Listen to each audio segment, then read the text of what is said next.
Welcome back. अहम खबर आपको दें, Israeli hacking software Imran Khan के खिलाफ भी इस्तेमाल होने का इंकशाफ हुआ है।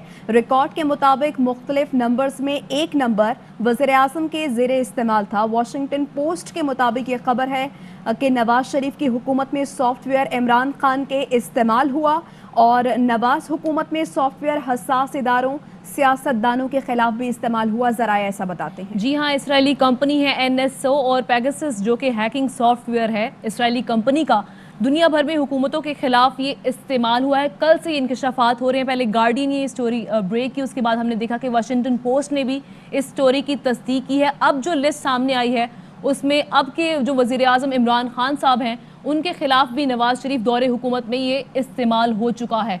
बात करते हैं, सीनियर एंकर पर्सन अरशद शरीफ साहब हमारे साथ मौजूद हैं। अरशद शरीफ साहब, आप भी फॉलो कर रहे होंगे इस स्टोरी को यकीनन, तो कहिएगा वज़ीर आज़म इमरान खान जो उस वक्त अपोजिशन में थे और नवाज शरीफ का दौरे हुकूमत था, अब इंकशाफ हुआ है, वाशिंगटन पोस्ट ने जो अब लिस्ट जारी की है उनके खिलाफ भी ये सॉफ्टवेयर इस्तेमाल हो चुका है। जी बिल्कुल, इस हवाले से जो इतलात थी वो तो मौजूद थी, लेकिन अब जो डेटा लीक हुई है उसने इस पे एक मोहर लगा दी है। दूसरा पनामा केसेस से पहले चीज़ें तो चल रही थी कि ये सारी चीज़ें एक मोहर सब हो गई थी। अब जितना ये डेटा लीक हुआ है उससे ये चीज़ कंफर्म हो गई है कि ये सॉफ्टवेयर बाकायदा तौर पे पाकिस्तान में इस्तेमाल किया गया।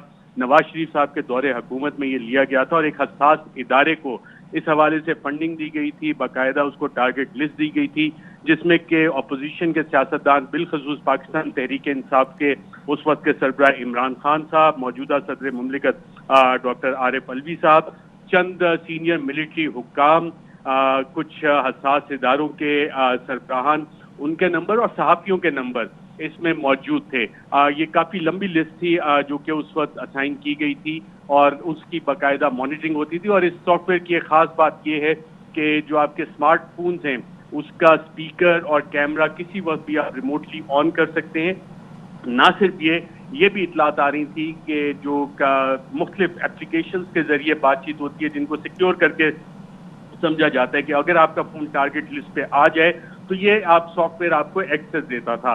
और आपको याद होगा इस हवाले से चंद माजी में रिकॉर्डिंग भी सामने आई थी, वो इसी सॉफ्टवेयर के करिश्मे थे जो कि उस वक्त के वज़ीर आज़म नवाज शरीफ साहब को फराहम किए जाते थे। इसमें ज़्यादा बड़ा सवाल ये आता है कि ये कौन से लोग थे जिन्होंने ये इजाज़त दी कि ये सॉफ्टवेयर लिया जाए और इसका इस्तेमाल किया जाए अपोजिशन के खिलाफ, सहाफ़ियों के खिलाफ, मिलिट्री ऑफिशियल्स के खिलाफ, और वो भी एक इजरायली कंपनी से। इससे क्या नेशनल सिक्योरिटी के जो मामलात हैं, जब मिलिट्री ऑफिशियल्स या पाकिस्तान के दीगर इंटेलिजेंस ऑफिशियल्स को आप उस टारगेट लिस्ट पे डालते हैं तो वो जो बैक एंड पे जब ये सारी इंफॉर्मेशन जा रही है तो क्या इजरायली जो कंपनी है। साहब, ये कहिएगा ये तो प्राइवेसी ब्रीच का मामला हो गया, खिलाफ कानून है, मोरालिटी के खिलाफ है, तो इस पर तो एक्शन हो सकता है।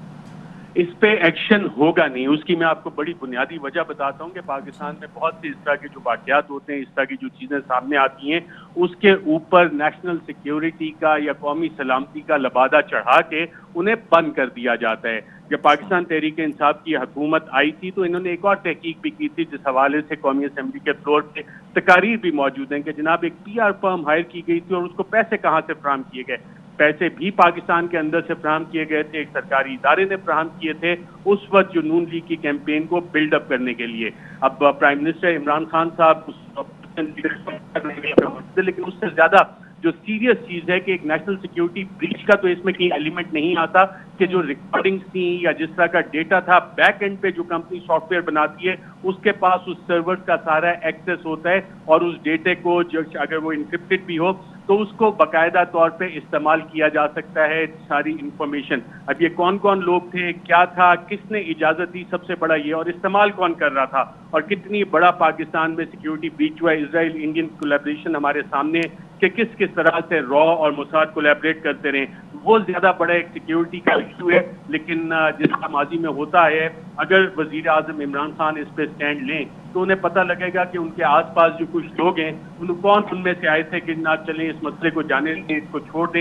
इस हुकूमत के पास ये इतलात पहले से मौजूद थी। जी ठीक है, साबिर शाकिर साहब ब्यूरो चीफ इस्लामाबाद हमारे साथ मौजूद हैं, उनसे भी बात करते हैं। साबिर, ये कहिएगा बड़ा हसास मामला है और अब जो खबरें सामने आ रही है वाशिंगटन पोस्ट से उसमें इमरान खान साहब का भी लिस्ट में नाम शामिल है और हमारे ज़राए ये बता रहे हैं कि नवाज शरीफ की हुकूमत में ऐसा हुआ نہ صرف وزیر اعظم عمران خان جو موجودہ وزیر اعظم ہیں، اس کے علاوہ جو حساس ادارے تھے، سیاستدان تھے، ان کے خلاف بھی نواز شریف حکومت میں یہ سافٹ ویئر استعمال ہوتا رہا ہے؟ جی بالکل، اس طرح کے واقعات موجود ہیں، اور یہ ماضی میں بھی خاص طور پہ پیپلز پارٹی کے 5 سال اور اس کے بعد مسلم لیگ نواز کے 5 سال، ان 10 سالوں میں کافی دفعہ یہ سیکیورٹی بریچ کی گئی، اور اس میں مختلف فون نمبرز، یہاں تک کہ وفاقی کابینہ کا اجلاس جو تھا اس کی ایک دفعہ لوکیشن تبدیل کرنی پڑی تھی، اس کو بھی ہیک کیا جا رہا تھا۔ اور اسی طریقے سے نواز شریف صاحب نے جو کچھ کیا وہ تو اپنے افسروں کے بھی، ہمارے انٹیلیجنس اداروں کے سربراہان کے بھی فون ریکارڈ کرواتے رہے ہیں۔ اور یہ صرف اسرائیل اور انڈیا نہیں ہے، اس کے ساتھ ایک بڑا ملک بھی شامل ہے جو کہ تینوں مل کے آپس میں یہ کھیلتے ہیں۔